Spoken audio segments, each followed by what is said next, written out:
महायुतीच्या जागा वाटपाचा तिढा आज दिल्लीतल्या दरबारी सुटणार का हे बघावं लागणार आहे। देवेंद्र फडणवीस हे दिल्लीला रवाना झालेत। अमित शहा यांची आज ते भेट घेणार आहेत। जागांच्या तिढ्यावरती फडणवीस आणि अमित शहा हे चर्चा करणार आहेत। महायुतीच्या जागा वाटपावरती आजच शिक्कामोर्तब होण्याची शक्यता आहे। शिंदे आणि अजित पवारांना सुद्धा संध्याकाळी दिल्लीमध्ये बोलवण्याची शक्यता वर्तवली जाते।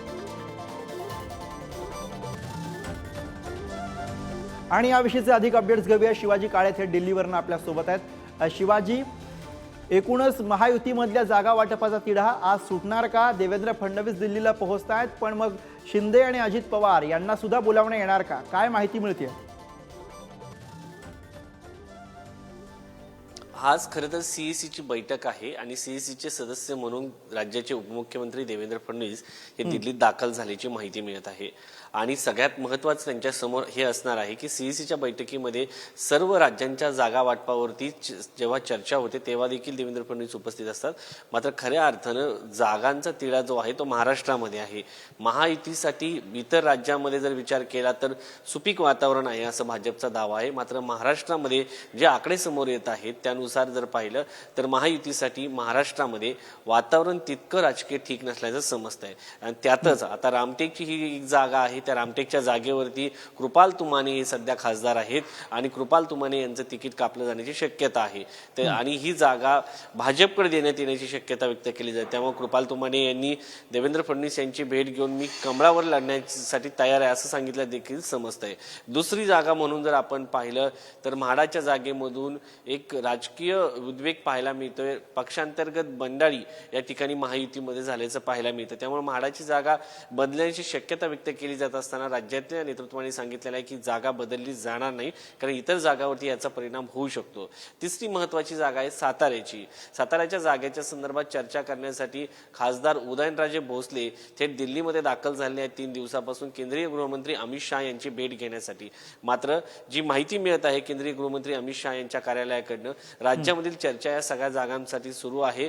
त्यामुळे तुम्ही दिल्लीमध्ये ही भेट घेऊन उपयोग नाही, कारण राज्यामध्ये ही तिढा सुटला तर केंद्रीय गृहमंत्री अमित शहा यांच्या भेटीची गरज नाही असं सांगितलं जात होतं। मात्र जी माहिती आता मिळत आहे ती राज्यामध्ये या जागेचा देखील तिढा सुटलेला नाहीये। त्यामुळं आता या जागेच्या संदर्भात उदयनराजे जे आहेत आज उपमुख्यमंत्री देवेंद्र फडणवीस यांची भेट घेऊन नक्की काय घडतंय हे जाणून घेण्याची शक्यता व्यक्त केली जात आहे।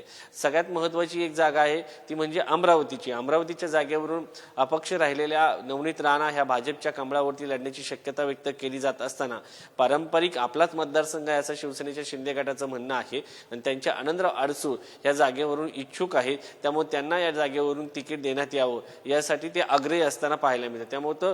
त्यामुळे अमरावतीमधून नवनीत राणा की आनंदराव अडसूळ हा प्रश्न या निमित्ताने उपस्थित केला जात आहे। आता सगळ्यात महत्त्वाचं म्हणजे रत्नागिरी इकडे कोकणामध्ये आपण जेव्हा जातो तेव्हा जर आपण पाहिलं तर नारायण राणे आणि उदय सामंत यांच्या रत्नागिरीच्या जागेवरून तिढा जो आहे तो आपल्याला पाहायला मिळत आहे। आणि गेल्या अनेक दिवसांपासून नारायण राणे यांच्या भेटीसाठी सामंत कुटुंब आपल्याला जाताना पाहायला मिळालेलं आहे।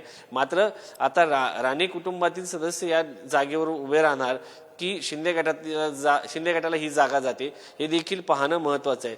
शिरूरचा जो तिढा होता तो आता पुष्कळसा सुटलेला आहे, कारण आढळराव पाटलांनी आता स्पष्ट केलेलं आहे की ते घड्याळाच्या चिन्हावरती लढण्यास इच्छुक आहे। नाशिकची जागा भलेही खासदार श्रीकांत शिंदे यांनी हेमंत गोडसे यांच्यासाठी जाहीर केली असली तरी अद्यापपर्यंत भाजप या जागेसाठी आग्रही आहे आणि या जागेसाठी आग्रही असल्यामुळे अद्यापपर्यंत या जागेचा तिढा देखील सुटलेला नाहीये। तर एकंदरीत पाहता 6 जागा आहेत, 6 जागांवरती अद्यापही तिढा कायम आहे। आणि सुरुवातीला ज्या जागा वाटपाचा तिढा महायुतीमध्ये लवकर सुटेल असं वाटत होतं, मात्र दिवसेंदिवस ज्या पद्धतीने महायुती असो किंवा महाविकास आघाडी असो दोन्ही पक्षांमध्ये अद्यापर्यंत जागा वाटपाचा तिढा सुटलेला नाहीये। दुसरा एक मुद्दा दोन्ही पक्षांच्या दोन्ही आघाड्यांच्या मधून जो समोर येतोय की खासदारांना तिकीट कापल्यानंतर बंडआळी होऊ नये म्हणून आतापर्यंत जे तिकीट आहे ते ऐन तोंडावरती जाहीर करण्याची जी तरकीब आहे ती दोनही गटाने आता आघाड्यांनी स्वीकारली असल्याचं समजतंय। त्यामुळे आता जर पाहिलं तर 5 ज्या पहिल्या टप्प्यामध्ये निवडणुका आहे त्यामध्ये खास करून जर पाहिलं तर महाविकास आघाडीच्या नेत्यांनी अजूनही ते जाहीर बरोबर शिवाजी। त्यामुळे या सगळ्या मुद्द्यांविषयी नेमका काय तोडगा निघतो किंवा काय चर्चा होते हे आपल्याला बघायचं आहे। पण यात आणखी एक महत्त्वाचा मुद्दा असा आहे शिवाजी की 3 दिवस झाले उदयनराजे हे दिल्लीला पोहोचलेले आहेत, पण दिल्लीमध्ये अमित शहा यांच्या भेटीची वेळ काही त्यांना मिळालेली नव्हती.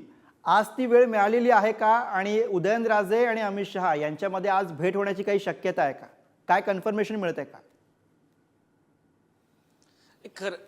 खरं तर भेटीच्या संदर्भात अशी जी माहिती मिळत आहे उदयनराजे यांच्या गोटातून, अमित शहा यांच्याशी भेटण्यापूर्वी राज्यामध्ये चर्चा होणं अपेक्षित होतं आणि राज्यामध्ये ह्या सगळ्या बैठका सुरू होत्या, त्यामुळे त्यांनी अमित शहा यांची भेट जी आहे ती घेतलेली नाहीये. आता राज्यामध्ये हा तिढा सुटलेला नाही, त्यामुळे त्यांची आज भेट होणं अपेक्षित आहे.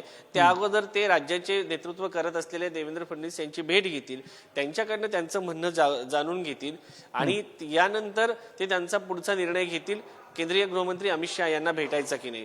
ते सुरुवातीला या ठिकाणी आले होते, मात्र तेव्हा त्यांच्या लक्षात आलं होतं की आज जाहीर होणार साताऱ्याची जागा, उद्या जाहीर होणार, अशा बातम्या देखील येत होत्या आणि दररोज सातत्याने असं वाटत असतं की संध्याकाळी हा तिढा सुटेल. मात्र प्रत्येक दिवस नवीन तिढा समोर घेऊन येत असतो.